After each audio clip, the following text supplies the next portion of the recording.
Now, legend has it that there's a video out there on the internet so stupid that if you find it and watch it, your brain will instantly reset, allowing you to transcend to the next spiritual plane. I've been searching for that video, and I'm getting closer.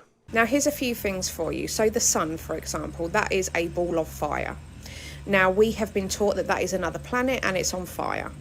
Now, obviously that was close, but it's not quite the level of stupidity I'm looking for. Although I will say, if you do need it explaining that the sun is not actually a planet on fire in the middle of space, then maybe this video is not for you. Maybe there's a colouring book in the house that would serve you better. Just don't sharpen those pencil crayons too much.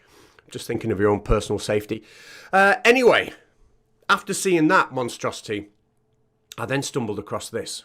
Does helium come from space? Is that why you float in space? Is that why helium balloons float on Earth? I mean, these are good questions. We could ponder these for hours. I do believe there is helium in space, but is that the reason helium balloons on Earth float? Is it the reason we float in space? I was saying to my mate, it makes sense, like planes, when they get up there, they just float, don't they, and go to your destination.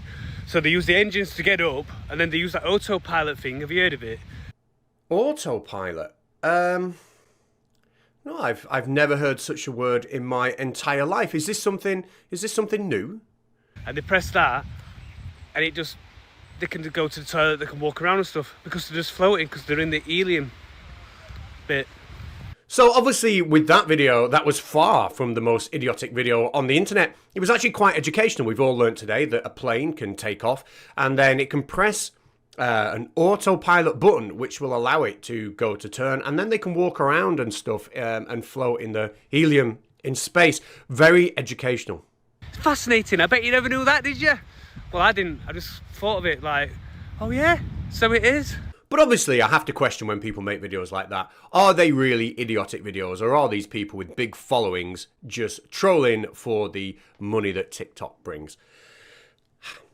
And then I saw this. I used to be an atheist, and one of the things I get asked 24/7 is if I were to tell an atheist one piece of information that proves that God is real, what would it be? You see, I do love these I'm going to prove God exists videos. Now, whether you believe in God out there or not is completely irrelevant. It is the standard and the quality of proof that is being offered here that we are going to scrutinize. And I'll explain more on that at the end of the video, but let's hear what she's got to say. So we all know that every single thing is made up of frequency.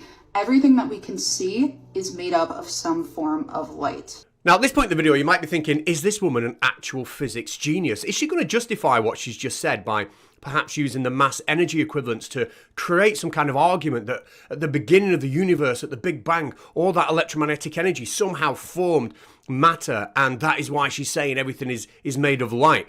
Is that what she's going to say? Or is she an idiot? I mean, I don't know. I guess the answer will become pretty obvious pretty quickly. This glass is made of frequencies. This lip balm is made of frequencies.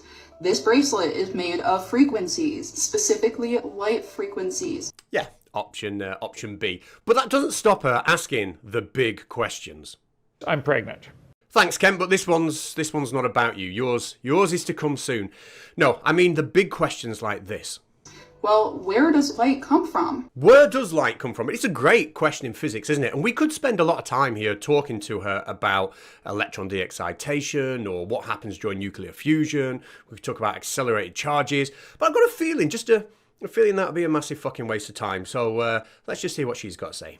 Well, where does light come from? Sound. Sound creates light. Yep, there we go. Bloody knew it.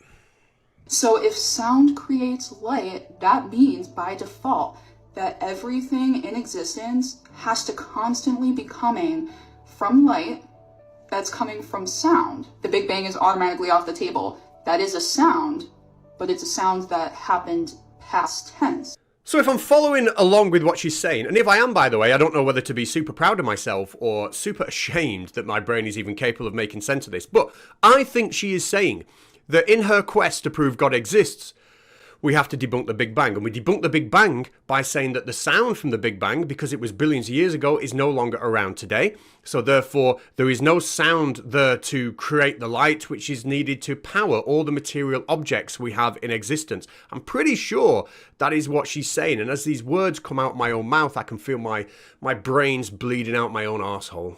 So a sound that apparently happened billions of years ago isn't powering everything around us. A source needs to be making consistent sound all the time for everything around us to exist. Yeah, and there we have it. I was right. Whew, go me.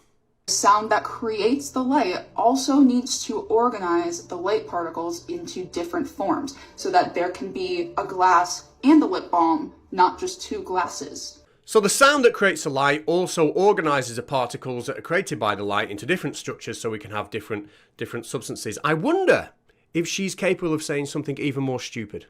We know from studying DNA that it's literally designed to receive frequency that then programs you. And it's not just a one-time deal. You need to receive frequency at all times, and it needs to be in the form of sound and light. It's not a bad try, to be fair. Now, I think we might all know where this is going. She's trying to prove the existence of God, and she has created this idea of some kind of intelligent magic sound that is used to keep all matter in existence. I wonder who could be creating that sound. But any Christian who's opened the first page of the Bible already knew this to be true, because in the beginning, God created the heavens and the earth and everything by speaking it into existence. He said, "Let there be light." God saw that the light was good, and he separated the light from the darkness. He created light through sound and then told the light what to do.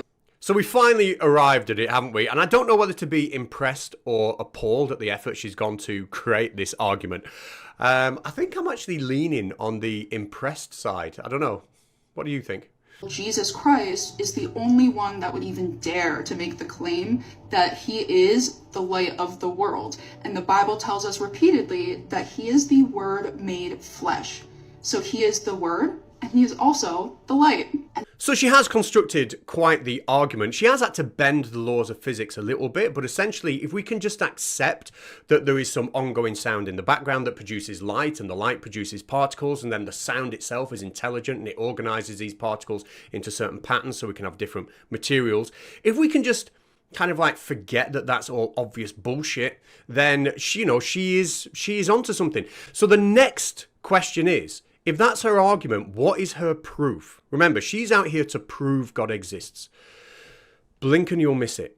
So then it becomes an issue of, okay, well, we know that God is real. Yeah, her proof that God is real is to start off with the conclusion that God is real and just skip that, providing evidence bit. As if all of this isn't enough, the fact that I'm able to deduce this and reason and think abstractly is another proof of God, because our brain doesn't have an area for reasoning or abstract thinking. And I must confess, the last two things she says, I really agree with. First of all, her brain, I fully get behind the idea that it doesn't have an area for reasoning.